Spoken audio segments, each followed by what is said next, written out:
Okey, meh, kita teruskan pembelajaran kita untuk bab yang keempat ni, iaitu pilih atur dan gabungan. Dan dalam video kali ini kita akan mempelajari tentang menentukan bilangan pilih atur and objek yang berbeza. Okey, meh? Okey, cikgu. Sebelum tu kita ucapkan terima kasih lah kepada rakan-rakan Amir dan juga para penonton serta penggemar channel Terjak Admas ni kan, kan? Kerana memberi sokongan kepada kita, kan, kan? Betul, cikgu. Untuk menghasilkan video yang macam ni kita perlukan suatu kekuatan dan juga energi, kan, kan? Betul, cikgu, betul. Okey lah, kita mulakan.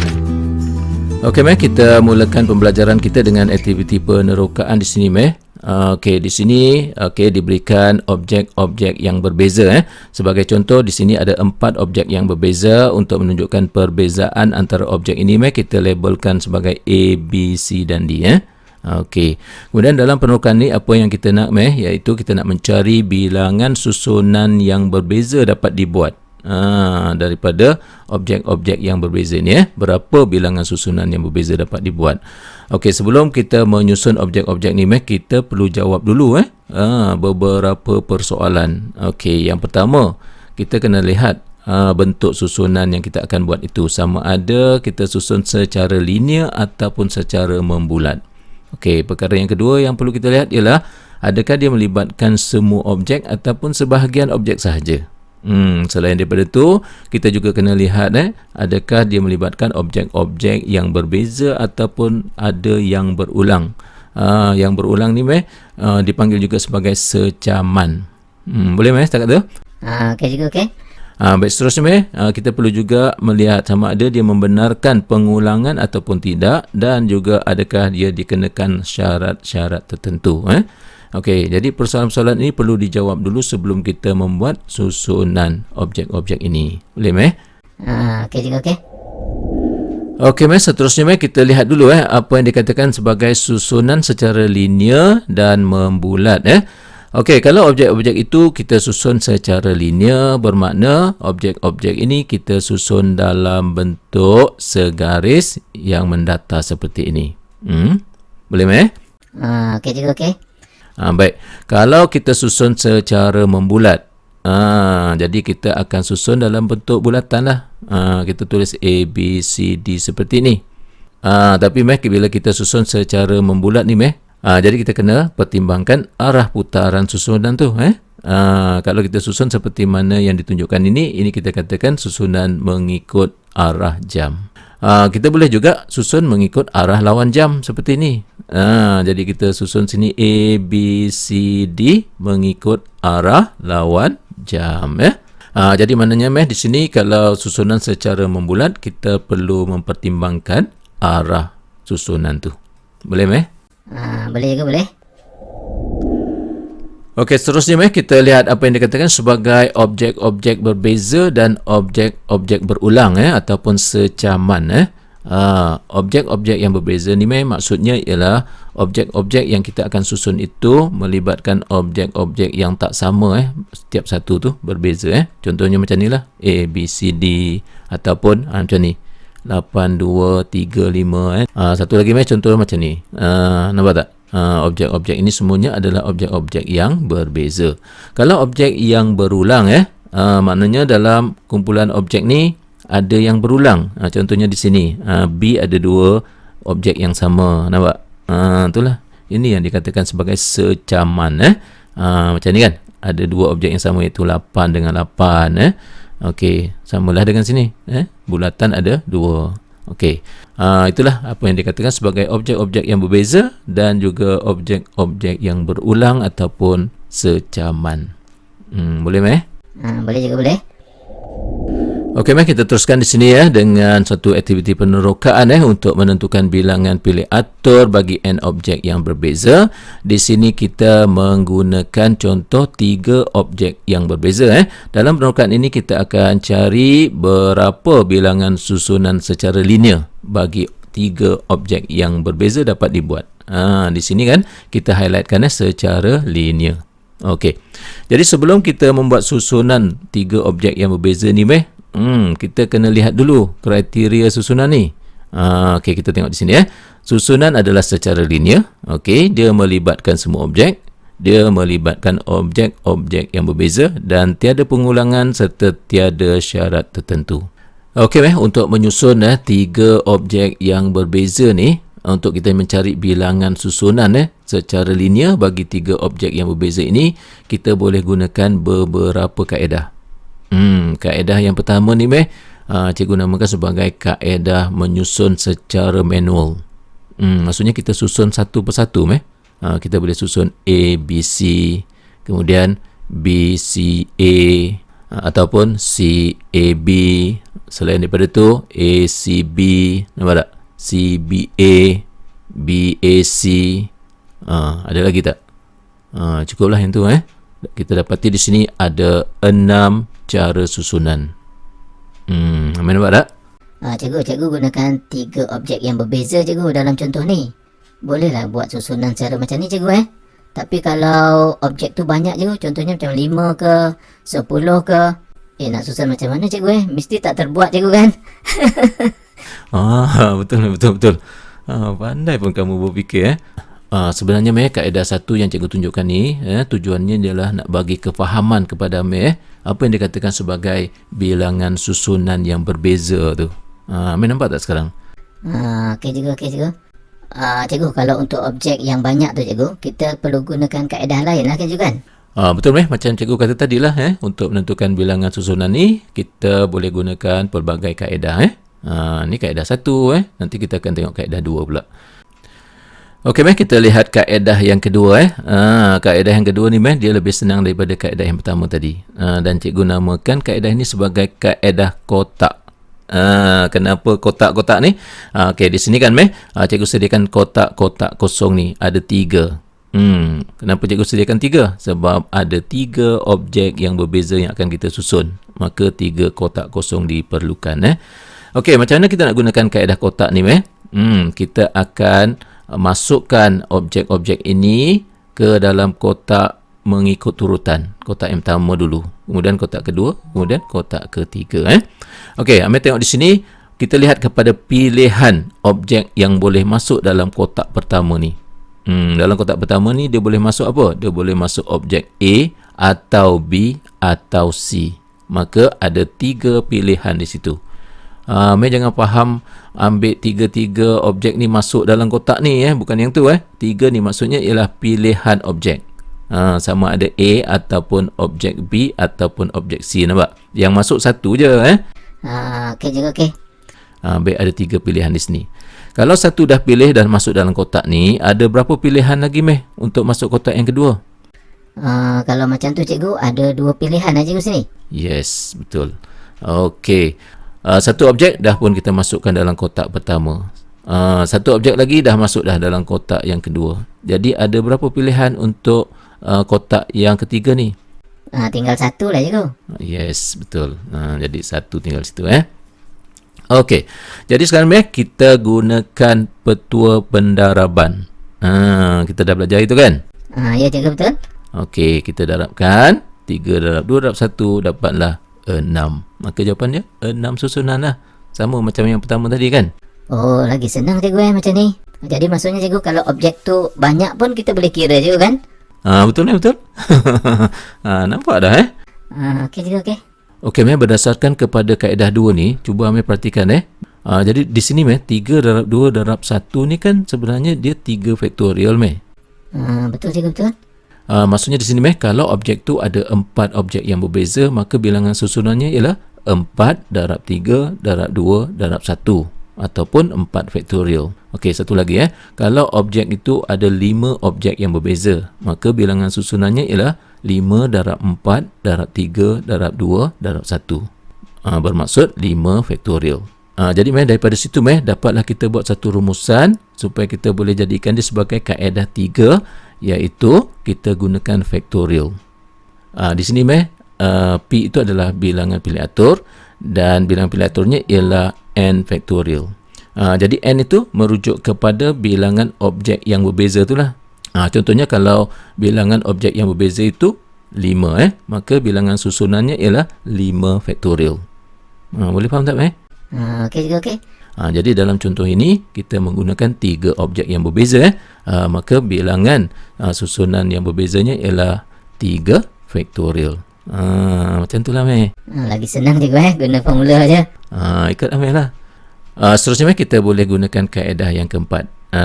Dan mungkin kaedah keempat ni lebih senang caranya kita gunakan kalkulator. Okey, bagaimana cara untuk kita gunakan kalkulator meh? Mula-mula kita tekan 3, kemudian kita tekan shift. Seterusnya kita tekan butang faktorial. Di sini butang faktorial. Okey, nanti dia akan keluar 3 faktorial macam itulah. Tekan sama dengan dapatlah jawapan 6 Okey meh, inilah dia 4 kaedah yang boleh kita gunakan untuk menentukan bilangan susunan secara linear bagi objek yang berbeza. Macam mana meh? Menarik meh? Menarik cikgu. Satu ilmu baru yang meh belajar ini. Betul meh, betul. Okey meh, kita teruskan pembelajaran kita dengan melihat beberapa contoh soalan Okey, contoh yang pertama, cari bilangan cara menyusun semua huruf dalam perkataan pintar tanpa ulangan. Okey, kalau meh perhatikan di sini perkataan pintar ini semuanya melibatkan huruf-huruf yang berbeza. Maknanya tidak ada huruf yang berulang. Okey meh, di sini meh dia nak menyatakan bahawa dalam perkataan ini terdapatnya 6 objek yang berbeza.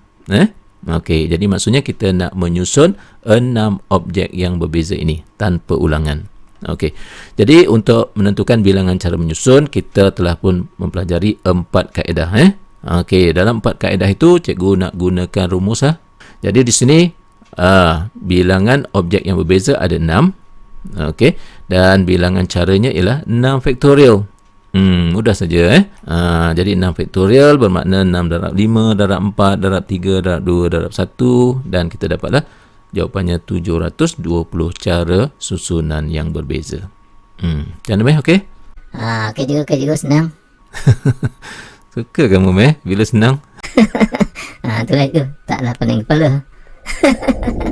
Okey meh, kita teruskan dengan melihat contoh yang kedua.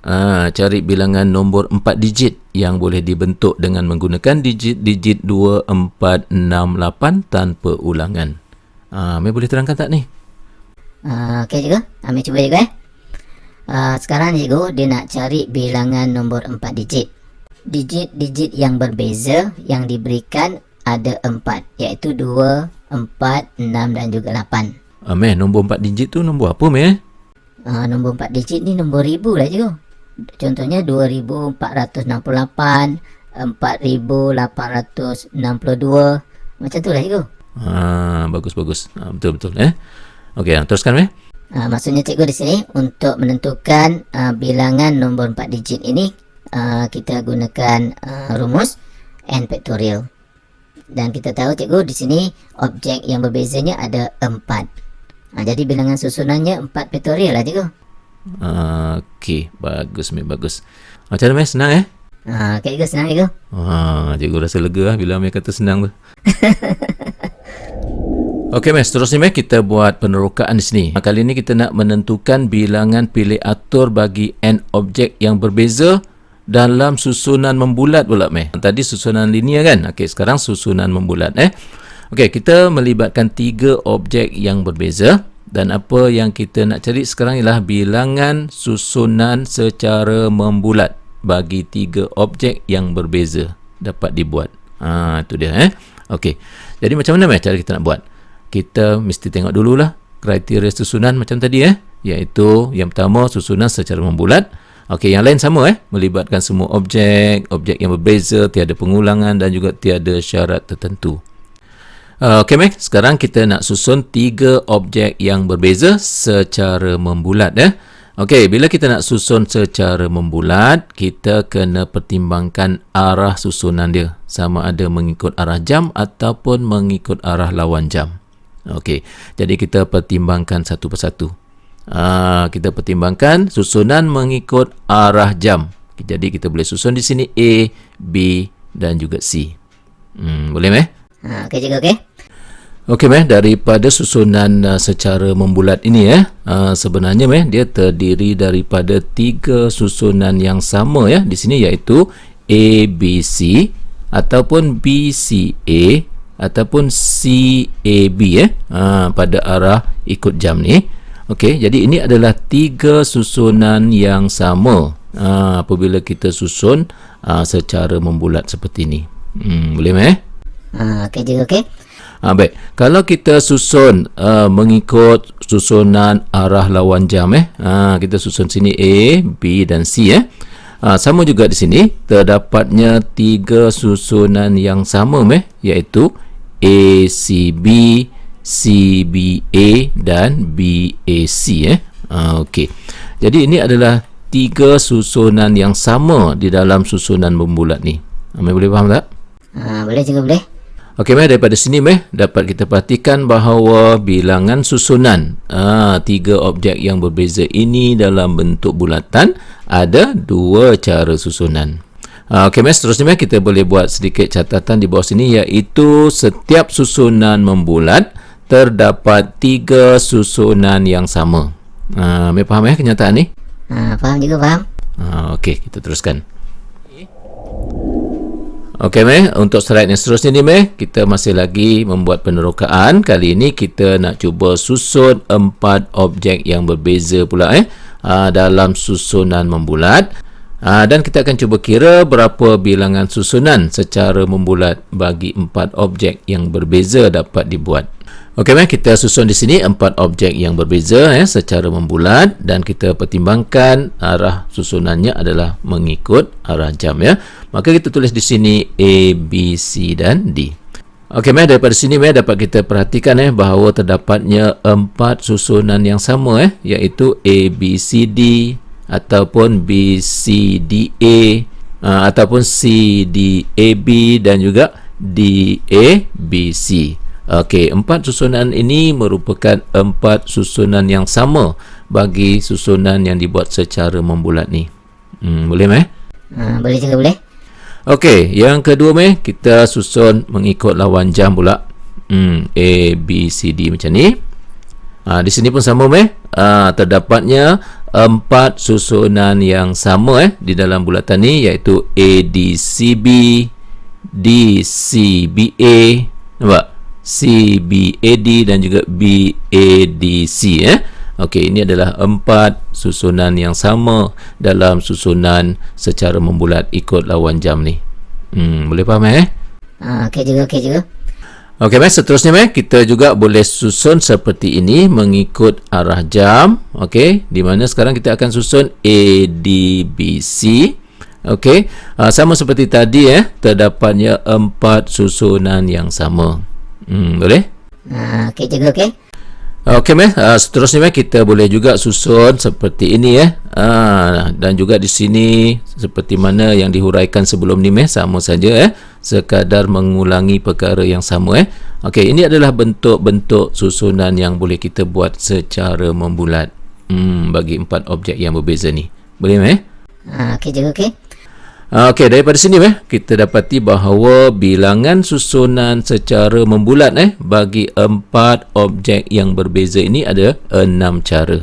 Cara pertama, cara kedua, ketiga, keempat, kelima dan keenam. Dan kita boleh buat catatan sikit di sini iaitu setiap susunan membulat ini terdapat 4 susunan yang sama. Boleh faham yang tu? Okey juga, boleh. Okey, bagus. Okey, berdasarkan kepada aktiviti penerokaan kita tadi kita dapati bahawa untuk 3 objek yang berbeza, okey, apabila kita buat susunan secara membulat kita dapati bilangan susunan membulatnya ada 2 cara dan kalau kita perhatikan bahawa ianya sama dengan bilangan susunan linear dibahagikan dengan bilangan susunan yang sama. Di sini bilangan susunan linearnya ialah 3 faktorial dan kemudian dibahagikan dengan bilangan susunan yang sama tadi iaitu 3, maka dapatlah di sini 2 cara.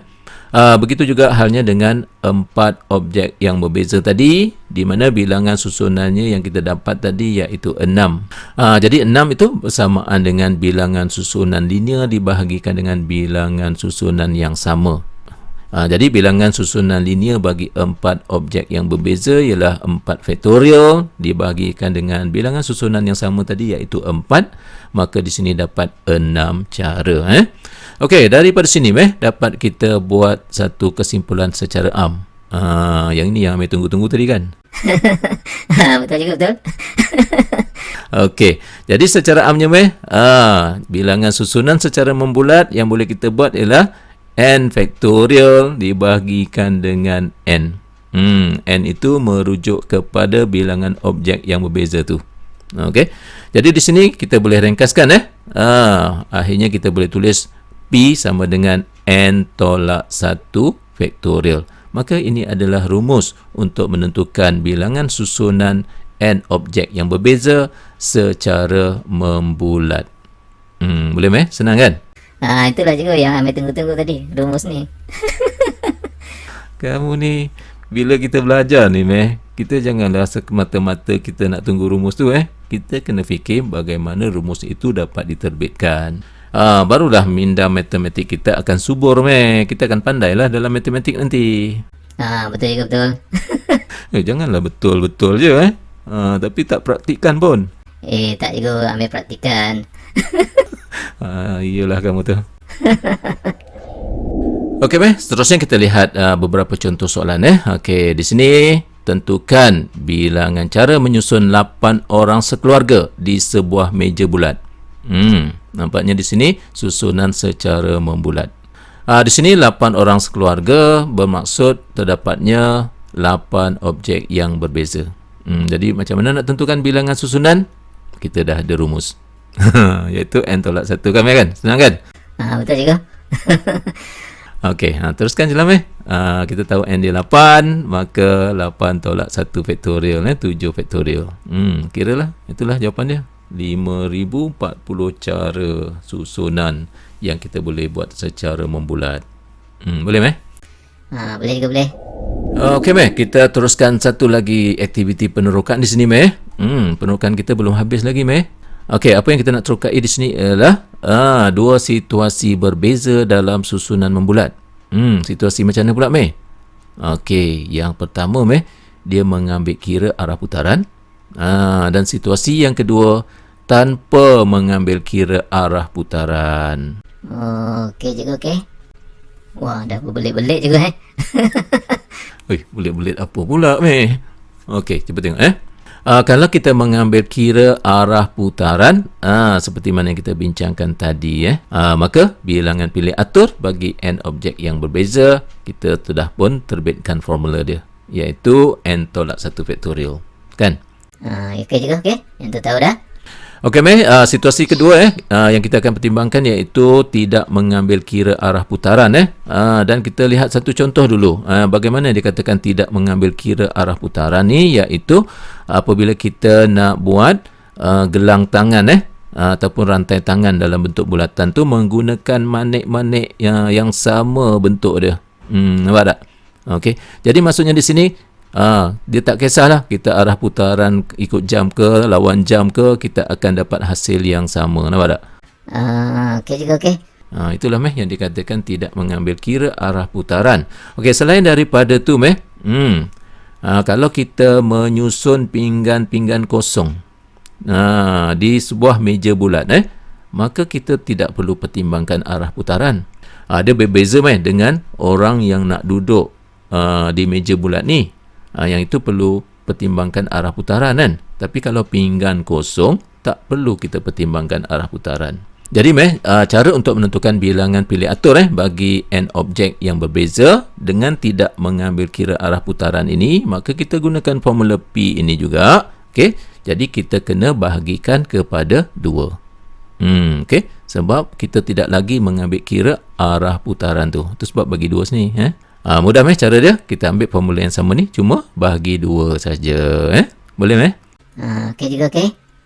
Tak susah sangat juga betul tapi yang jadi masalah nanti lah bila dia bagi suatu masalah, kena pertimbangkan adakah masalah itu mengambil kira arah putaran ataupun tidak mengambil kira arah putaran. Itulah dia punya cabaran dia. Okey juga, okey. Okey, kita lihat contoh soalan di sini cari bilangan cara menyusun 10 butir manik pelbagai warna untuk membentuk seutas rantai tangan. Okey. Okey, warna-warna ni dinyatakan dalam pelbagai warna ni iaitu warna-warna yang tak sama kan, nak menunjukkan bahawa 10 objek ini adalah 10 objek yang berbeza. Okey, baik, untuk kita menentukan bilangan cara menyusun dan kita tahu bahawa susunan ini adalah secara membulat dan juga dia tidak mengambil kira arah putaran maka rumus yang akan kita gunakan ialah n tolak 1 faktorial bahagi 2. Okey, di sini kita tahu bilangan objek yang berbeza iaitu 10, iaitu n sama dengan 10. Oleh itu bilangan susunannya ialah 10 tolak 1 faktorial bahagi dengan 2. Okey, daripada situ kita dapatkan nilai 9 faktorial, kemudian kita bahagikan dengan 2, maka di sini dapatlah jawapannya. Okey. Itulah dia bilangan cara susunan bagi masalah yang diberikan ni. Tak susah cikgu asalkan ingat formula dia cikgu Betul tapi Amir janganlah hafal formula sahaja Amir kena tahu jugalah situasi yang kita bincangkan ni tadi Betul cikgu, betul. Okey. Okey sampai di sini dulu pembelajaran kita dalam siri video pembelajaran kali ini, dan kita jumpa lagi dalam siri video yang seterusnya selepas ini Okey Okey cikgu, terima kasih cikgu. Okey, sama-sama.